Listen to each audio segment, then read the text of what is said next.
Good evening.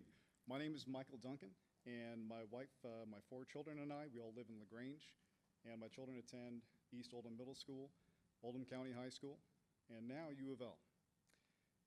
We also attend St. James and Pee Valley, and we are very involved with the local YMCA, so we're active in the community. And welcome, Superintendent Harold. Thank you. To Oldham County. You may have heard recent events regarding community pushback against data center proposals. This highlights to me the need for all Oldham County neighbors to rise up and stand together for each other, not just for ourselves, but for our neighbors, when the moment requires it. And also the need for local leaders to listen to the community. It is with this in mind that I share words and echoing what someone else has shared with you. I wanted to echo and share words from poet Robert Arnold with you, with the board, and with all of our neighbors from his piece on respect and the recognition of differences. It is a peculiar madness of our time that we are asked to believe simultaneously in 2 opposing delusions. First, that we are all so hopelessly divided by race, creed, identity, and culture that no bridge can be built between us. And second, that these differences are meaningless, that we are all the same, that race and gender and faith are illusions that should be ignored for the sake of some tepid, flavorless harmony. The modern mind is expected to swallow both contradictions at once, and like a well-trained circus animal, nod along as if the cognitive dissonance doesn't rattle the teeth out of our skulls. The truth is always more complex and less palatable. Human beings are not uniform. We are not homogeneous cogs in some great machine of civilization, interchangeable and indistinct, nor are we doomed to eternal conflict because we are different. We are, at our core, creatures of culture, shaped by the landscapes that bore us, the struggles that tempered us, and the traditions that cradled us when the world sought to break us.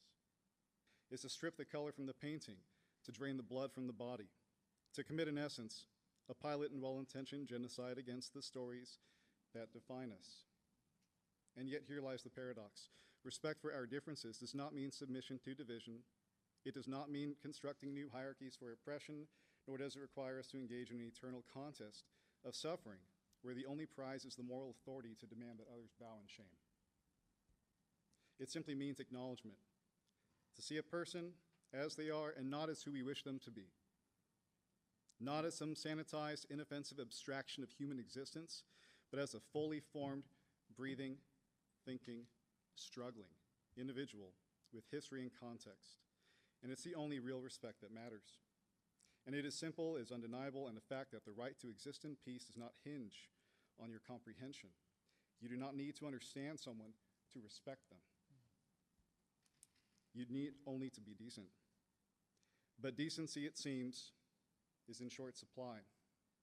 And we have all been trained like half-mad dogs to believe that we must pick a side in every cultural war, that every acknowledgement of another's identity is a threat to our own,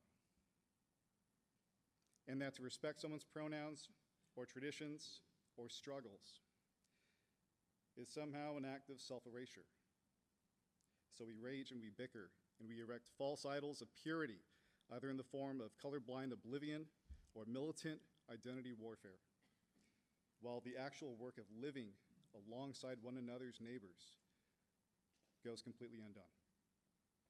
Respect is not complicated. It's not an equation to be solved or a battlefield to be won. It is the simple daily act of allowing others the same dignity you would want for yourself. And if you wake up in the morning unafraid, if you move through the world without worrying that your skin, your name, your body, your love, or your faith will get you harassed, and not because you're obligated, not because it's required of you by law or by social pressure, but because in the great and terrible lottery of truth in birth, you were given a gift others were not. And the only truly human thing to do is to want to share it. Thank you.